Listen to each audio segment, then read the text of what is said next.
Okay, so we're going to talk about inequalities. If I talk about an inequality, what are we talking about as far as an inequality? It's not equal. Very good. All right, so inequalities. So it's not equal to each other. Now we have signs to represent that. Now an equality, something that is equal, of course, is an equal sign. What's an inequality symbol? Okay, you could say that. That would be an inequality. Right. I'm thinking less than or greater than. Yep. So that would be, if you read from left to right, that would be less than, correct? And this would be greater than. I showed this in my other class. Watch. If I had, tell you what, let's make them really big. Big equal sign. Right, it's a huge equal sign, okay? But watch, let me show you where this comes from. If you have, if an equal sign, look, the distance between here and here, here and here are the same, right? They're equal to each other. But if I took this and well, let's go like this. If I tilted this, right, and if I can grab this thing and I tilted this right there, look. What did we just do? Now these ends are a lot closer, right? They're a lot smaller, and these are greater distance apart. So this is what? Less than this, okay? So if you wanted to stick a number in there, you could say 3 is what? Less than 5 or whatever, okay?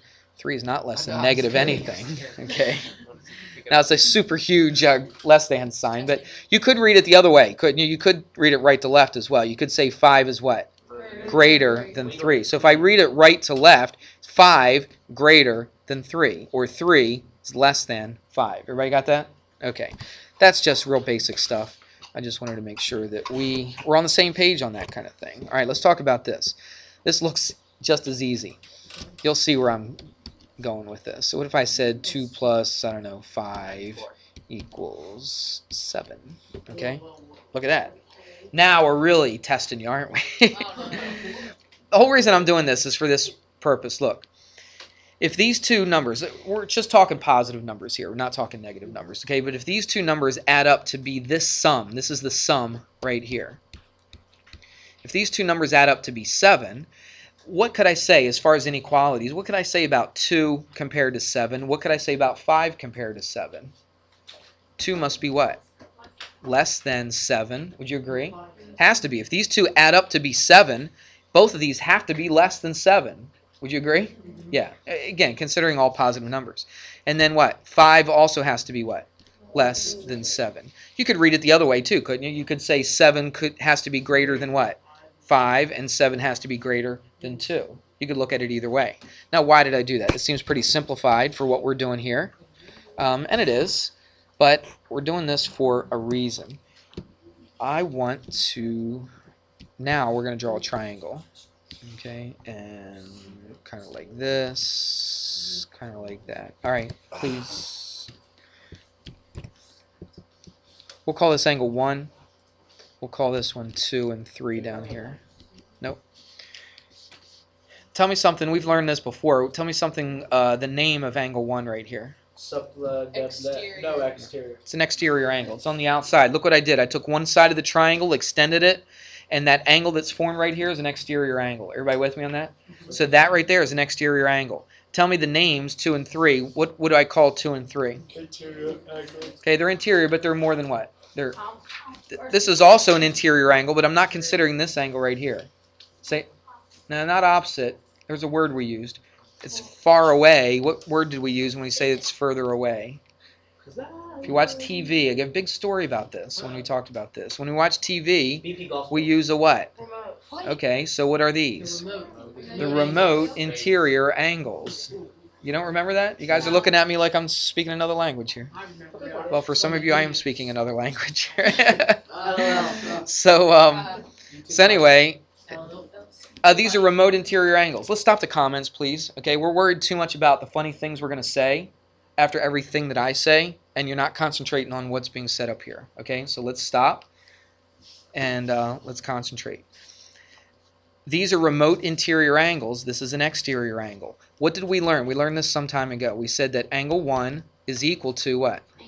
Angle 2 plus angle 3. So the exterior angle is equal to the sum of the remote interior angles, if you want to put it in words like that.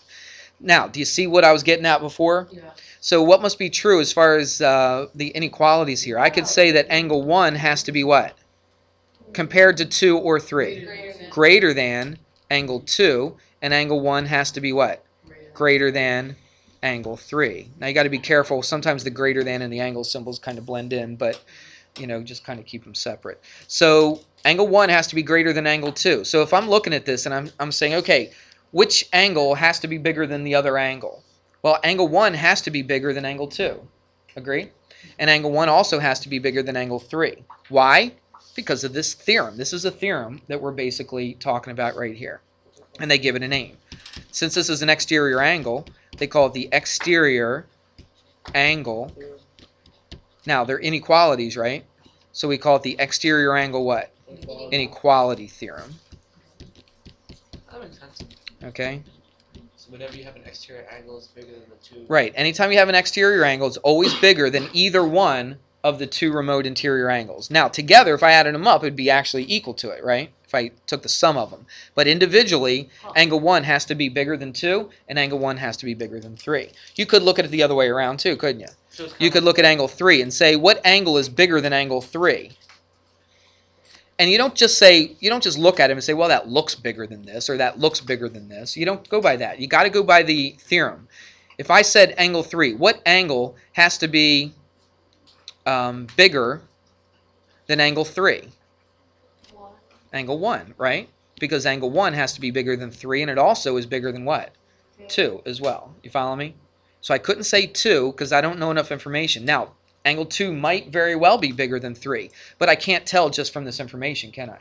I don't just look at it and say, well, that looks like it's bigger. Don't go by that. You can only go by the information here. So the exterior angle is bigger than either one of those two remote interior angles. Got it? Now, we don't usually say bigger.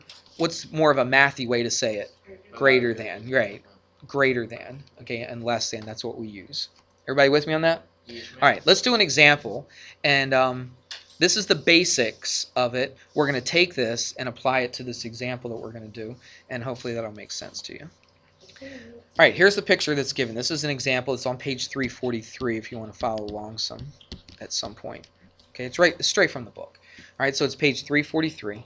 And it says, here's the first thing it says. It says, use that theorem, the exterior, always forget it, the exterior angle inequality theorem. Okay, it's a mouthful, but the one about the exterior angles, right?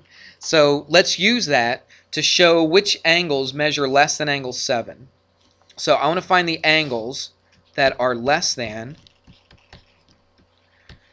angle 7.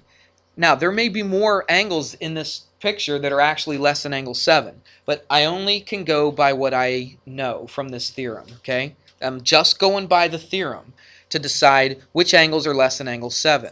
So look at angle 7. Here's angle 7. Let's mark it in red just so. Now, angle 7 just happens to be what? What kind of an angle? An exterior angle, right?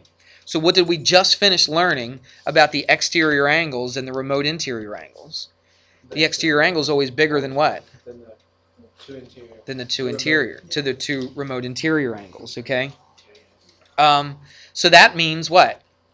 The two remote interior angles have to be less than angle 7, right? So let's look at this triangle right here, KML. Everybody see this triangle right here? This little small one? This is an exterior angle, would you agree? Because I took one of the sides, I extended it. This is an exterior angle. So what angles are less than angle 7? 6 and 4. 6?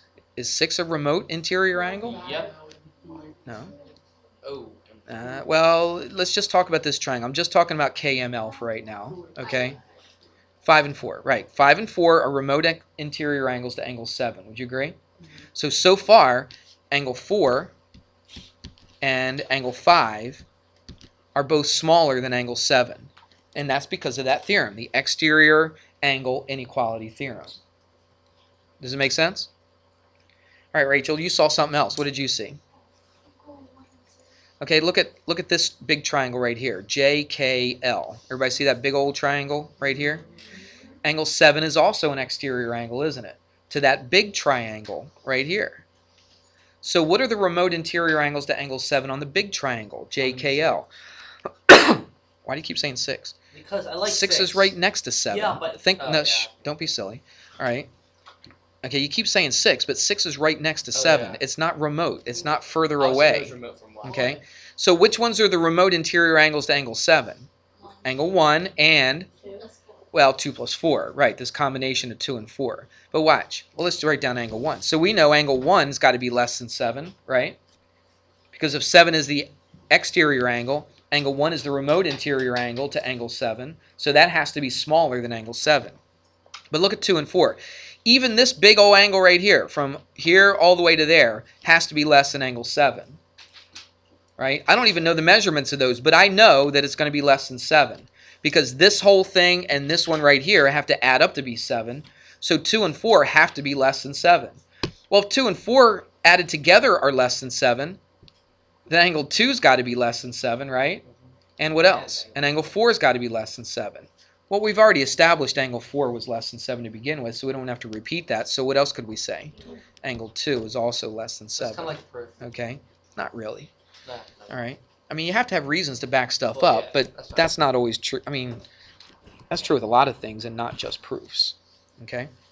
So we just use the exterior angle inequality theorem to say which angles were less than angle 7. Got it? Now, there could be some other angles that are less than 7, but we don't know that because we only know the information from that particular theorem. You got it? Let's do another one. Angles less than 7. What was the other one? Let's find all the angles greater than angle 6. So let's say greater than angle 6. This one's a little bit tougher to see. I don't know. It depends on your view of this. Let's find angle 6 and find out where we are. So let's mark angle 6 just so we can visualize it a little bit better. I'll put it in red. Okay. So here's angle 6 right here. I want to find all the angles because of that theorem that we just talked about that are greater, that are bigger than angle 6. Well, first of all, it must be an exterior angle, right? Because the exterior angle is the bigger of the two, right? You follow me? So we got to find an exterior angle, okay, one that's bigger than 6. And 6 has to be one of the remote interior angles. So find me an exterior angle. Now it's 6. Okay, look at this. So look at this triangle right here. 6 would be a remote interior angle, not to 7. Okay, to 8. Okay, good. Well, actually, not to this little triangle right here. We'll get to that. Okay, that will be one, but not right now. Let's just look at this triangle right here. KML. KML. Just look at that triangle. If this is a remote interior angle, is it 2? 2 is really not an exterior angle because 2 isn't made by just extending one of the sides out, is it? Okay, so 3 is, though. Watch. If I took this side and extended it out right here, angle 3 would be the exterior angle. Do you see that or not? Yeah. Okay, so watch. I'll just put 2 arcs here. Okay, so this is an exterior angle. 4 and 6 are both what? Interior. Not just interior, but what? Come on, what's the word we've been using? Remote. Remote interior angles, right. So 6 must be less than 3, right? Or the other way around, 3 must be what? Greater than 6. So we want to find all the angles that are greater than 6. So what's greater than 6? Angle 3. So far, right? That's just looking at this triangle right here. Let's look at the whole big triangle, JKL. I don't get how 3 is. Is it 8? Because 3 is bigger than 4 and 3 is bigger than 6. It says find the angles that are bigger than 6. What about 5? 3 has to be bigger than 6. We don't know anything about 5. We can't say anything about 5 as comparing to 6. We can't say that at all. Okay? So anyway, let's look at this. Look at JKL. I'm running out of time. Got 1 minute. Again, we're looking at angle 6. Do you see a remote, or do you see an, whatchamacallit, a exterior angle to that big JKL? Well, angle 7, but 6 isn't a remote interior to 7, is it? But look at 8. Okay, this is an exterior angle. I'll put 2 arcs here again. Okay, that doesn't mean it's equal to these two, though. And look, this is an exterior angle. Look, 6 and 1 are both remote interior angles to angle 8, right? So 8 must be what? Bigger than 6. So what can I put here? 8. Angle 8. So those two angles, I know by my theorem, are greater than angle 8. Right? So it does get a little bit more confusing, right, when you have all those other angles in there, but it's the same basic idea. 7 seconds. Okay? 5.